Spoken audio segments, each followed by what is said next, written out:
Hi, everyone. It's Dr. Ingalls. Welcome again to our monthly We Care webinar series.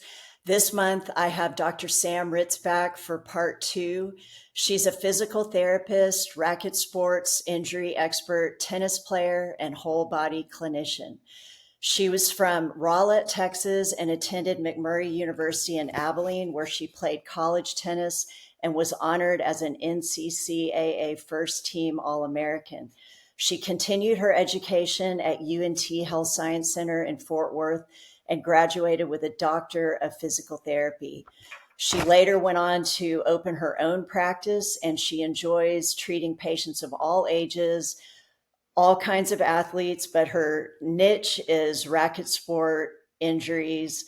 But she sees all kinds of patients. She's certified in dry needling and myofascial release, allowing her to have an intensive and well rounded toolbox for treatment and recovery efforts. Also, she does programming for athletes for sport recovery, injury rehab, and prevention. So, a little background on how I met Sam. Y'all may know I love playing tennis and pickleball, but with those sports, I've had a lot of recurrent calf injuries. And a friend of mine had been working with Dr. Sam for her own injuries and told me that I really needed to get her help. So I hired her, and she's a mobile therapist. So she comes to my office about once a week, and she works on injuries. Or right now, I'm doing pretty well. I don't really have an injury, but she kind of works on all my old injuries to make sure they don't come back. She does myofascial release and kind of strips the muscles of any scar tissue. And then if she feels an area that's extra tight, she might do some dry needling to help it relax. And she also helps give me warm up routines that I'm supposed to be doing every day before I play anything to try to prevent injury. So I love having her in my back pocket to help me stay active and healthy and injury free. So it's been great, a great journey with her. And so today I wanted to bring her back to talk to us more about how to stay fit for life, enhance longevity, and athletic performance. So, Dr. Sam, welcome back again for part two. It's great to have you. Thank you so much for having me today. I'm excited to be back and thank you for the wonderful introduction. It's always nice to hear all the things I've done in the past and hopefully great things in the future. But I had a great time with the first webinar, so I'm really excited to be back and talking about this topic today. Great. And can you tell us a little more about what all you're going to go over today? Yes, so I do have visual aid today, so we do have a little bit of a PowerPoint kind of help us go through what I'm going to talk about today. This is really the basics of what I'm going to talk about: being fit for life and making sure that we're living every day until, unfortunately, the day that we die. A little bit morbid, but it's true. We want to make sure that we're extending that health span. So I broke it down into these sections. Kind of number one, unique challenges of aging that we'll talk about that I see a lot in my patients and clients, and then also talking about strategies for staying active over time, and then strategies for staying injury free. Because those are the two main things that I see the most with my patients that we're always talking about. And then, of course, in the end, just some conclusions and contact info. But I did really want to start off with this quote that I found and I love: aging is not lost youth, but a new stage of opportunity and strength. And the reason I love this so much, and I think it's really applicable to what we're talking about today, is that we want to make sure that we're not looking at aging as something that's a bad thing, but really just a new opportunity for new growth, new challenges, and continuing to learn. And it's just another part of life. So that's why I wanted to put this one in to start us off today. Okay, great. So, what are some of the unique challenges faced by older athletes that you see in your practice? Yes, for sure. So a lot of the things that I see with my patients and my athletes, it really comes down to four main things. We're going to see number one, a decline in muscle mass and strength. Number two, an increase in joint stiffness. Three, balance and coordination difficulties, and then the last one is going to be an increase in recovery times. The reason I wanted to talk about these four today is because number one is the main things that I see in my patients, but also I think it's really I think it's interesting to see how they all interplay with each other and as we age. So number one, decline in muscle mass and strength. We call this sarcopenia. We're losing that muscle tissue and we're actually replacing it with adipose tissue. We see this with a lot of basically our patients and our clients as we get older, we're not seeing the muscle definition or tone that they had maybe 30 years ago. But on the flip side of this, a lot of that we had in the past thought that it was just attributed to aging. But then the more research that has been done on it, we found that it's actually, no, it's not because only aging physiologically, it's actually because we've just become more sedentary.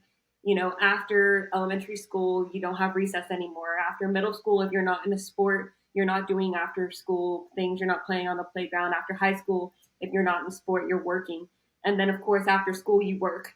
And if you don't have a really active job, you're sedentary. And if you don't have active like hobbies and activities, you're sedentary. So that's why I put in this graphic here of up here, we're seeing the cross section of a 40-year-old triathlete. This darker tissue right here is muscle tissue. And then we've got this lighter white coloring, which is going to show us our adipose tissue. We come down here, 34 years later, a 74-year-old sedentary man. You're seeing same cross section, how much less muscle tissue we have here and how much more adipose tissue we have. Obviously, that's going to affect our bones, it's going to affect our joints because we just don't have the strength. But then you come down here and you're seeing the cross section of a 70-year-old triathlete, but it looks the same as the 40-year-old triathlete. And this really just goes to show you, and what I love to show my patients, it's not just aging. It's not that you can't avoid the detriments of aging, quote unquote. It's actually just keeping routines in place and staying active. And then you're really, just by doing that one thing of staying active and not being sedentary, you're really already going against all of the things you've heard in the past of like, oh, well, why do I even try? I'm just getting older. Oh, it's just getting older. So that's number one. What I want to talk about today is that it's not just getting older, it's being sedentary. But the main things that I see are that decline in muscle mass. We have an increase in joint stiffness because of a lack of elasticity and collagen as well. But again, if we're loading those bones, we're loading those joints, you're not going to see the detriment of those effects because that collagen, that elasticity in the collagen is still going to be challenged, is still going to be replenishing. That immune system is going to keep going. The hormones are going to be there versus whenever you're not using your body as much and we're being sedentary and not active, then your body's thinking, oh, well, we don't really need to do anything. We don't need to produce these hormones. We don't need to produce the collagen because we're not using it. And then also right. Balance and coordination difficulties, which kind of play into increase in recovery times as well. We want to make sure that we're treating our body well as we get older and you do have hearing loss and eyesight loss. We want to make sure that we're actually going to get hearing aids. We're going to get contacts and glasses because if we're not using what we do have, then we just keep losing. So even for me, I've had hearing aids actually my whole life. And if I didn't have my hearing aids, I wouldn't be able to hear, then I wouldn't be using those receptors and those vestibular receptors. So we've got to make sure that we're treating ourselves appropriately and using those assistive aids as needed, but also just staying active and keep moving. And then honestly, that one thing is already going to go against the flow of what we've heard our whole lives of, oh, well, can't help it, just getting older. That's not always the case. Yeah. All right, great. And what strategies do you have for staying active as you age? So how to stay active? I really think it comes down, and I boil it down to these three things. Number one, staying consistent. I think staying consistent is one of the easiest things you can do if you start now, right? But also one of the hardest things to do if you start later. And what I mean by that is when we stay consistent and we start with something, for instance, being going on a walk for 20 minutes a day. If we've gone on a walk for 20 to 30 minutes a day for 10 years, it's not difficult whenever we're 30 or 40 or 50 or 60. But what happens is if we don't ever go on that walk and then we wait 20 years and then we try, it's really difficult because we haven't loaded our body to that. So the main reason I like to say staying consistent is one of the main things is because a lot of times as we get older, the injuries that I see are overuse injuries. They're where we haven't done something for years and then we try it. And I see this a lot because I treat pickleball athletes. And if you don't know, the COVID boom was wild for pickleball, but also a lot of my patients were, 40, 50, 60, haven't done anything in years, and they find pickleball and it's really fun, really engaging, and they play for 4 hours a day, going from nothing to 4 hours, and then that's when the injuries are starting, and then everything hurts now. But if, for instance, if you were active the whole time, then pickleball is not really that much of a challenge. So staying consistent is number one. It's always easier to maintain than it is to gain. Then number two, being mentally engaged. I really don't think we talk about this enough. Is we want to make sure that you're always challenging yourself physically, but also mentally. That's half the battle right there. So having, pairing your activities with something that requires a mental challenge. If you are strength training, being really conscious about your form, how you feel, how it looks, what's stacked over each other, just being really mentally present. And then number two is also I like to make sure that we're challenging ourselves to learn new things. Because if you're just doing the same thing over and over again, honestly, it gets boring. And you're like, I already know this. I already know what I'm good at, what I'm bad at, and I don't want to try. But if we can find something that's mentally engaging, it teaches you a new skill, your brain is firing. It's really good to pair something mentally engaging to something active because we find that you actually learn it better and you retain it for longer. So I also we have a program for a lot of my dementia patients or my Parkinson's patients where a lot of what we do is activity with a mental component, and it actually helps with their memory and their movement. It's really, really incredible stuff. So if you aren't growing, you're really becoming stagnant. So being mentally engaged. Some things I like to tell my patients to do with this is Pilates, yoga, Tai Chi. Those are three of the best things you could do activity wise, but also mentally engaging, really low impact on your body. Not, it can be difficult if you want it to be difficult, but really low barrier for entry if you just want to start with some easy calming movement. Those are the three things I always recommend. And then also set goals for yourself. Just because, if you're maybe getting close to retirement or you are retired, you can still have different goals. Set yourself a new goal on the golf course or bump your rating in tennis or something like that. But, set goals for yourself with your activity and with being mentally engaged. And I feel like that helps a lot. And then learn something new. It's sometimes I tell my patients, don't take life so seriously. Learn something new. If you're never too old to learn something new, you can't teach an old dog new tricks. So we're going to go against that saying a little bit. So, and then the last one is find a good community.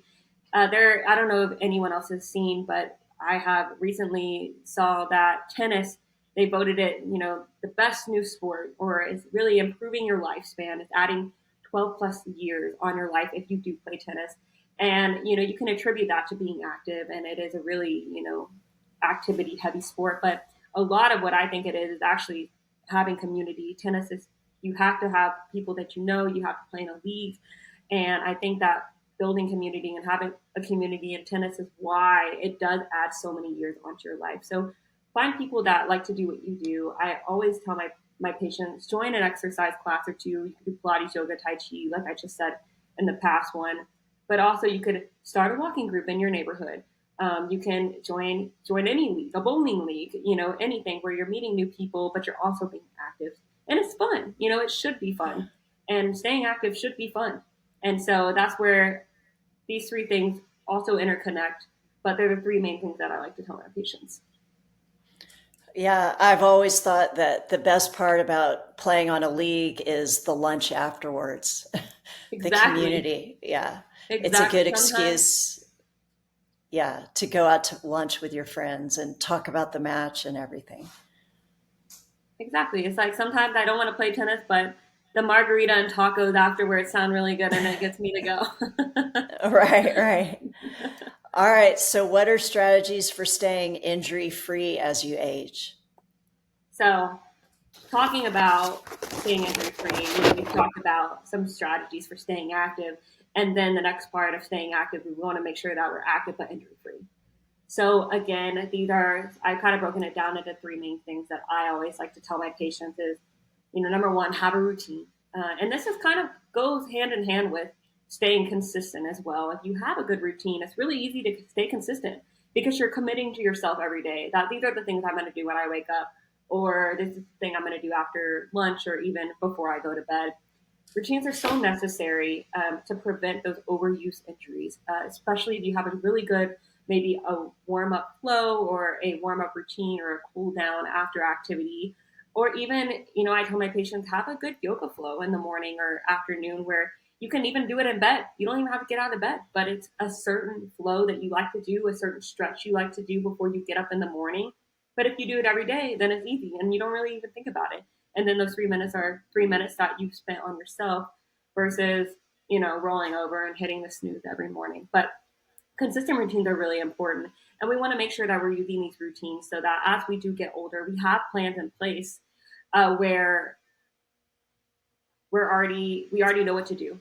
So before we have an injury, we know that this is the warm up we're going to do. After we have an injury, I'm like, oh well, I know what this is because I've done it before. I have a routine. This is where obviously my profession does come into play with physical therapy, building that rehab program, building that preventative program for you to have to stay injury free over time. So if this isn't something you want to do on your own, you can always reach out to a PT or a personal trainer and they can do that for you. And then number two is diversifying your training. Oh my gosh, this is number one, something I tell everyone to do. It's so important to diversify your training because, again, if we do the same thing every day over and over and over again, it's going to break down. And that's just a fact of anything. A machine, a body, it's all the same. So with diversifying your training, you're making sure that you're challenging everything in your body. You have what's called agonist muscles and antagonist muscles, where you have an agonist that works one way and then you have muscles that are working the opposite way on that action. So if we're doing the same thing over and over again, then those agonist muscles are always firing and the antagonist muscles are not. So what I like to tell my patient is when we diversify our training, then we're actually working all the muscles. So for instance, if I'm playing pickleball or tennis 2 days a week, then a good thing to do would maybe do a yoga class 1 day a week, or I could do Tai Chi, or I can even do strength training, which is my favorite thing, is always strength train. But then we're working everything. And then your body feels better because you're giving yourself a rest, but you're still being active. And that way, whenever you do have an injury, there is always something you can do and you don't have to just lay in bed and do nothing. Because bed rest is one of the worst things you can do. So you always want to make sure that you have a couple of different outlets for diversifying your training. So I always say you want to mix strength with cardio. So if everything's cardio, if you're a treadmill or elliptical galler guy, then let's get some strength training in. Let's load those joints. Let's load the muscles a little bit. And vice versa. If you only do strength training, then let's maybe put in a yoga class. Let's work on flexibility. So you want to work on all your different areas and rotating impact levels. So something I do like to talk about is different activities are different types of impact. So we have low impact and we have high impact. Low impact is going to be something like swimming. It's going to be something where you're not loading your joints and muscles a lot. Something high impact is going to be running, right? Jogging, where you're repetitive stress on the joints. You want a good mix of both. So running, tennis, something heavy impact. Let's mix it with something low impact. Pilates, Tai Chi, yoga, swimming. And it feels good on the body. And so your rest day could be something like an active rest day where you're going to a yoga class or you're going to a Tai Chi class, but you're still moving. Why I like it so much. And it helps target all your different muscle groups. And then last thing, just sounds simple, but listen to your body. The days of no pain, no gain are no longer. So pain is actually it's a trauma response. It's your body telling you something's wrong. Something is not right. Now, in the past a lot of us are athletes. We've been told push the pain. There's no air down there, right? Put your hand above your head. But as we age, and as what we found in the research is that's not necessarily the truth. Pain is a warning sign that something is wrong, and you've got to be able to listen to it. Now, of course, there's different types of pain, quote unquote. So if you have, that achy dull pain or that, muscle soreness, and that's telling you, okay, we've worked something, but it's okay. But the thing that I like to tell my patients, if it's a sharp pain, if something feels not right, quote unquote, or if you feel like something's going to give, or you don't know what you're feeling, those are the four things I'm like, go call your provider, go call your doctor, your PT, someone, and get it checked out immediately. If it's, again, sharp pain, you don't know what it is, something doesn't feel right, or something's going to give. Those are the four pain things that I like to tell my patients. All right, give someone a call, because generally those are the things that are telling you something's wrong. But not just with pain, but also listen to your body of, I need a rest day, or I didn't sleep very well last night, so I'm not going to go push myself really heavy in the gym today. I'm going to maybe do a lighter day. I'll do some cardio. So listen to yourself and recognize what's pain and what is soreness, and really listen to what feels, because everything feels different to each person. I can ask you on a pain scale, how do you feel 1 to 10? And everyone's 10 is really different. So you want to make sure that you also understand what your 10 is, or your 5 is, or your 1 is. And it lets you know when you should push yourself, or when you should maybe cool off a little bit when you're doing those activities. And then it also helps lead you in stretching and mobility work, where listen to your body, lean into the stretch a little bit. Maybe don't push that stretch as much. So listening to your body is really key for staying injury free. Sounds really simple, but it's the truth. Okay, great. Well, now I'm going to look over at the chat and see if there's any questions. So there's one about, what is an easy, simple goal to start off with if I'm not used to being active? So I would say my favorite easy, simple goal is to pick one thing that is seems easy to you. If that is walking, or if that is swimming or jogging or playing a sport that you enjoy, bowling, golfing, something like that. Pick one thing that you like to do and just do it once a week to start. Just get out there and do it once a week. And there is no time limit on it. There's no intensity limit on it. But you got out there and you did it. And then after the first week, you feel good. You're like, oh, that was really fun. Next week, do it twice, right? After you can do something twice, you're basically already there on being an active person. So ideally, we like to see being active 3 to 4 times a week of something a little challenging. But if you can start with one time and then you can double it the next week and do twice, you're basically already there. So that's a goal I like to tell my patients. Pick something you love to do, just go do it one time this week. And then after that, everything kind of grows on itself. Okay, and then I had a question about, I know as we age, we lose our balance and stuff like that. What are some good exercises to maintain balance as we age? That's a great question. So, yes, as we get older, balance is one of the things I see the most of difficulties in coordination of balance. What I like to do is I give myself or my patients kitchen sink exercises, or brushing your teeth exercises, things that you can do when you're doing everyday things. So one of them is, we call it tandem stance, where it's basically like if you imagine that you were walking a tightrope and you put one foot in front of the other and you just stood there and you held your balance. And you can use your kitchen counter or your bathroom sink and just kind of balance your hands right over. So if you do lose your balance, you have something to hold on to. Never do it in an open space when you have nothing to hold on to. That's a fall risk. Always have something in front of you or to the side. But number one, just a tandem stance is what we call it, one foot in front of the other. Try to hold it for 30 seconds. If you can do it 30 seconds without wobbling, you're good to go. Then the other thing, really simple, but really just standing on one foot and balancing while you brush your teeth, while you wash the dishes, something that is second nature to you, but then you're challenging it with adding in that other balance component. Really easy. You can do it anywhere, watching TV, even sitting on the couch. You can practice your posture of sitting up, not leaning on the back of the couch too much, working on your seating posture and your balance there. Those are two things that I like to do that are incredibly, incredibly easy. Okay, and then do you have to work harder as an aging adult to keep lean muscle and avoid sarcopenia?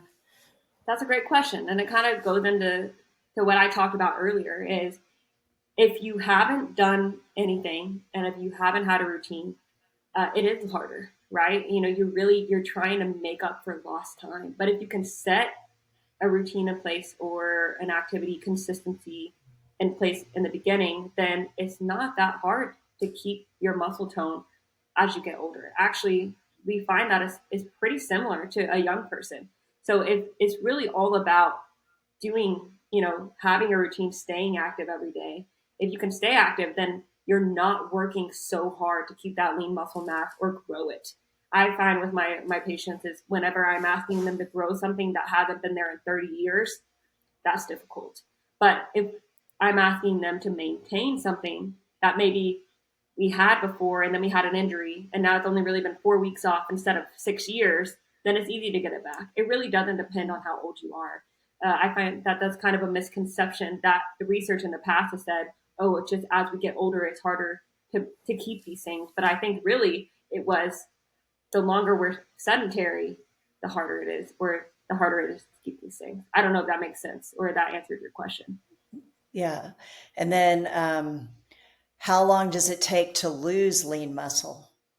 So you'll be surprised, but it only takes 2 to 3 weeks to lose lean muscle. It is quick. And it takes almost 3 times that, 2 to 3 times that to gain it. So I tell my patients, you really, once we're hitting that day 10, day 14, we're already losing progress here. We're going backwards. So you really want to make sure that you're staying active or I call it active rest. If we're not able to do this one thing, well, let's find something else we can do, because the longer you're on bed rest, the longer you're sedentary, you're losing it quick. Whereas it takes 2 to 3 times longer to gain that same thing back. So not to scare anybody, but it really does. It's really that fast. That's why you don't see, especially even a lot of my ortho surgeons that I work with, you don't see that bed rest, that bracing, that casting as much as you did in the past. And if you do see it, it's really to set everything and then you're out of it immediately. So we're finding, and the research is showing in us that movement is medicine. We've got to move our bodies. And the longer we restrict that movement, the harder it is to get those gains back. Yeah.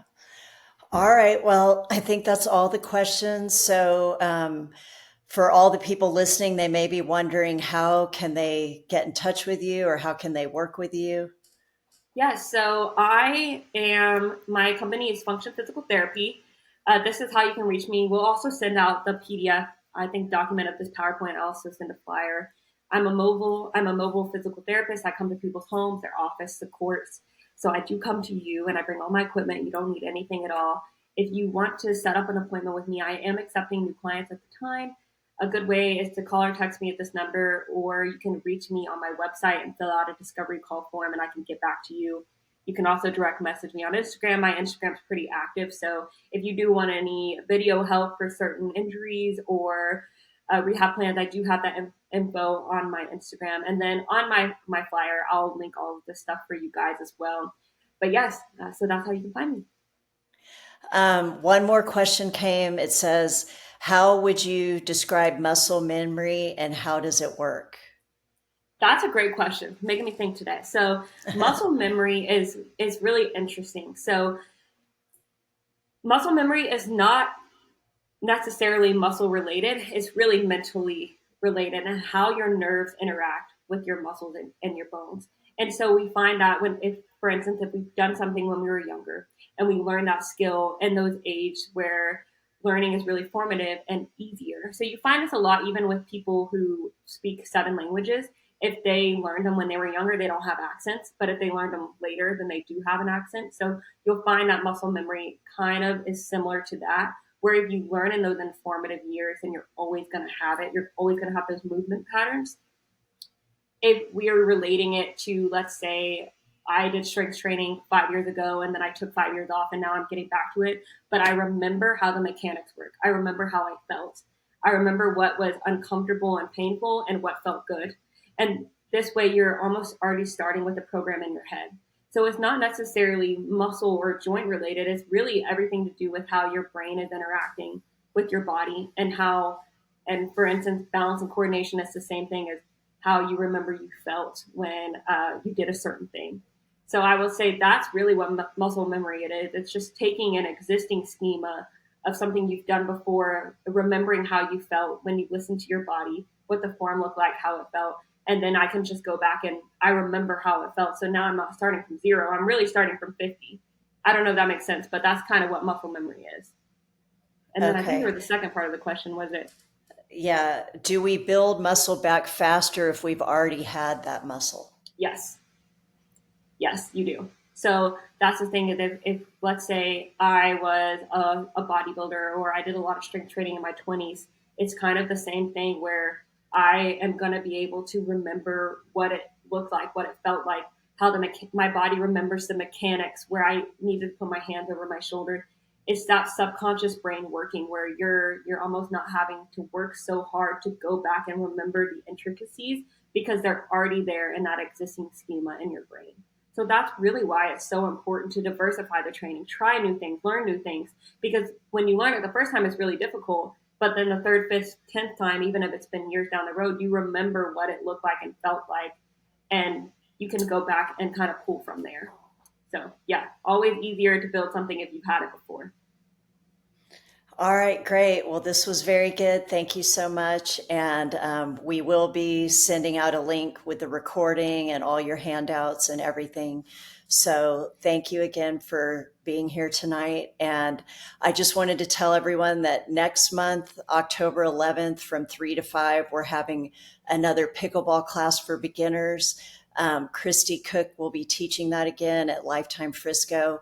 We're going to start sending out emails with a way to sign up, but I just wanted to let y'all know in case you missed it in the spring, we're going to do it again next month. So we look forward to having you there. And thanks, Sam, for all of your wisdom, and have a great night. Thanks for having me. Appreciate it. All right. Okay. Good night. Good night.